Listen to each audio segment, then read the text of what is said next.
మన తెలంగాణలో మొట్టమొదటి ఫ్యాక్టరీ అవుట్లెట్ మన ముకుంద జ్యువెలర్స్ లో లైట్ వెయిట్ ఆభరణాలు కలెక్షన్స్ ఎన్నెన్నో అన్ని జ్యువెలరీస్ పై VA కేవలం 2 to 12% మాత్రమే. విచ్చేయండి ముకుంద జ్యువెలర్స్. హైదరాబాద్ మెట్రో రైలు నిర్ణయాల అమలులో జాప్యంతో నిర్మాణ వ్యయం భారీగా పెరుగుతుందని రాష్ట్ర ప్రభుత్వం ఆందోళన వ్యక్తం చేస్తోంది. SBI క్యాప్స్ మదింపు నివేదిక ఆధారంగా భవిష్యత్తు కార్యాచరణ అనే నిర్ణయం కారణంగా అటు ప్రతిపాదిత కొత్త కోచ్ల కొనుగోలు ఆలస్యం, ఇటు రెండో దశ DPR అంచనాలు సైతం భారీగా పెరగనున్నాయి. ఈ నేపథ్యంలో ఢిల్లీ భేటీలో నిర్ణయాల మేరకు విధి విధానాలు ఖరారు చేయాలని సీఎం రేవంత్ రెడ్డి కేంద్ర మంత్రులు కట్టర్, కిషన్ రెడ్డిలకు లేఖలు రాశారు. ట్రాఫిక్ చిక్కుల నుంచి హైదరాబాద్ వాసులను ఆదుకుంటున్న మెట్రో ప్రాజెక్టు విస్తరణకు అడుగులు వేగంగా ముందుకు పడ్డం లేదు. ఈ నేపథ్యంలోని హైదరాబాద్ మెట్రో రైలు మొదటి దశ స్వాధీన ప్రక్రియ, రెండో దశకు అనుమతుల ప్రక్రియపై కేంద్రంపై రాష్ట్ర ప్రభుత్వం ఒత్తిడిని పెంచుతోంది.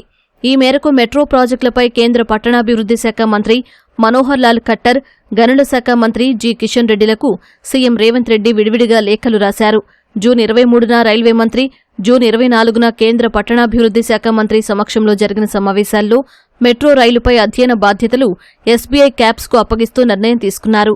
అయితే ఈ నిర్ణయాలపై ఇప్పటికీ విధి విధానాలు ఖరారు కాకపోవడంపై సీఎం అసంతృప్తి వ్యక్తం చేశారు.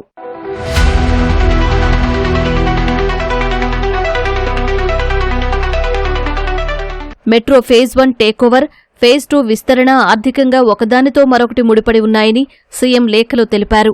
అందువల్లే ఆస్తుల విలువ, రీఫైనాన్సింగ్, భవిష్యత్ రుణాల సమీకరణ అంశాలను సమగ్రంగా 2 దశలను కలిపి పరిశీలించాలని మంత్రులతో సమావేశాల్లో నిర్ణయం తీసుకున్నట్లు గుర్తు చేశారు.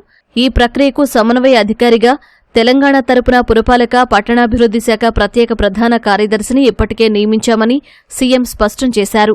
అయితే ఇప్పటివరకు కేంద్రం SBI క్యాప్స్కు అధికారికంగా బాధ్యతలు అప్పగించలేదని, టర్మ్స్ ఆఫ్ రెఫరెన్స్ కూడా ఖరారు చేసి పంపించలేదని అసంతృప్తి వ్యక్తం చేశారు.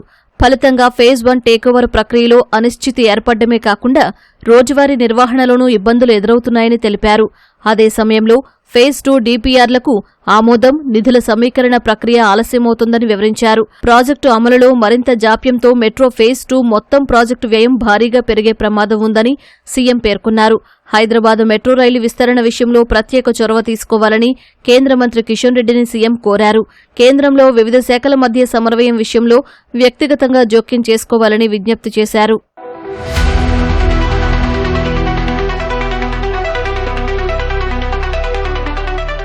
₹43,000 కోట్ల పైచిలుకు అంచనాతో మెట్రో రెండో దశ DPRను రాష్ట్ర ప్రభుత్వం కేంద్రానికి పంపించింది.